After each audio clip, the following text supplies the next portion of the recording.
आज रविवार 15 जून को केदारनाथ के पास हेलीकॉप्टर क्रैश होने पर कांग्रेस पूर्व प्रदेश अध्यक्ष और श्रीनगर विधानसभा पूर्व विधायक गणेश गुदियाल ने दुख जताया। हेलीकॉप्टर संचालन के लिए कड़े नियम बनाने की मांग उठाई है। प्रदेश में बढ़ते हेलीकॉप्टर हादसों कांग्रेस के पूर्व प्रदेश अध्यक्ष गणेश गुदियाल ने चिंता जताई है। कहा, सरकार व्यवस्थाओं को दुरुस्त करे। चार धाम मार्ग पर 40 दिनों से भी कम समय में 5वीं हेलीकॉप्टर दुर्घटना पर कांग्रेस के पूर्व प्रदेश अध्यक्ष गणेश गुदियाल ने सरकार की हेली सेवाओं की सुरक्षा व्यवस्था की निगरानी पर सवाल खड़े किए हैं। उन्होंने आज रविवार की सुबह हुए हेलीकॉप्टर क्रैश में मारे गए सभी लोगों की मौत पर शोक संवेदना प्रकट की है।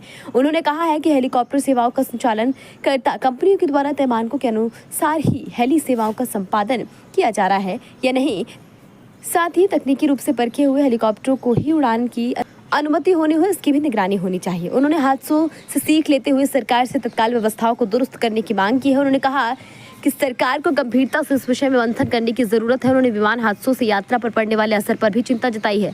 कहा है कि सरकार विमान हादसों पर रोक लगाने के लिए गंभीरता बरते और जल्द व्यवस्थाओं को दुरुस्त करने के लिए प्रयास करे।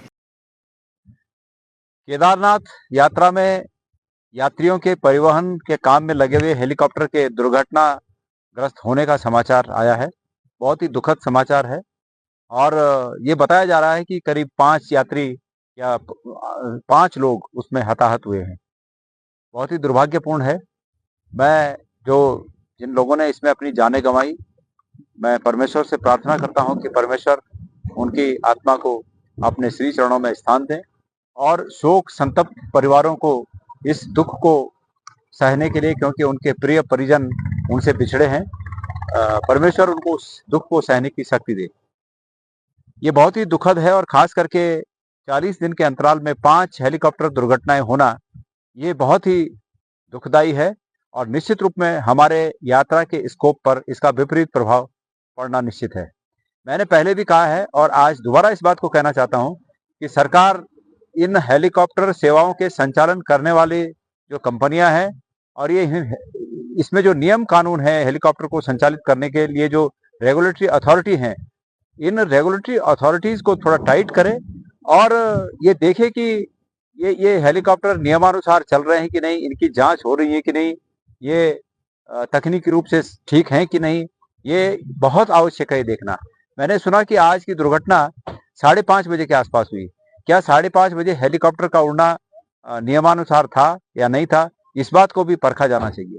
तो ये बहुत ही दुखद है, लेकिन जो हो गया उससे सीख लेते हुए सरकार आगे इस जो रेगुलेटरी अथॉरिटी है इसकी और हमारा जो डिपार्टमेंट है उत्तराखंड का उकाडा, ये इस प्रकार की व्यवस्था करें कि ऐसी दुर्घटनाओं की पुनरावृत्ति न हो, क्योंकि उत्तराखंड में लोग चारधाम यात्रा के लिए आते हैं और अगर इस प्रकार की बातें रोज रोज होती रही तो निश्चित रूप में लोगों के आने पर इसका विपरीत प्रभाव पड़ेगा और जिसका अंततोगत्वा असर यात्रा पर पड़ेगा। तो इसलिए सरकार को चाहिए कि तत्काल, मैंने पहले भी कहा और आज दोबारा इस बात को कह रहा हूं कि सरकार दोबारा इन जो रेगुलेटरी संस्थाएं हैं, अथॉरिटीज हैं, इनको बुलाकर और क्या गलत है, कहां पर ये गलत हो रहा है, 40 दिन में 5 जगह दुर्घटनाएं होना, 5 दुर्घटनाएं होना, ये अपने आप में बहुत बड़ी बात है। इस पर बहुत गंभीरता से सरकार विचार करे। खबर भारतवर्ष के लिए पौड़ी गढ़वाल, उत्तराखंड से भगवान सिंह की रिपोर्ट। अपने शहर, अपने प्रदेश की ताज़ा खबरों के लिए लाइक करें, शेयर करें, सब्सक्राइब करें और हाँ, बेल आइकन दबाना ना भूलें, क्योंकि खबर हमारी, फैसला जनतंत्र का।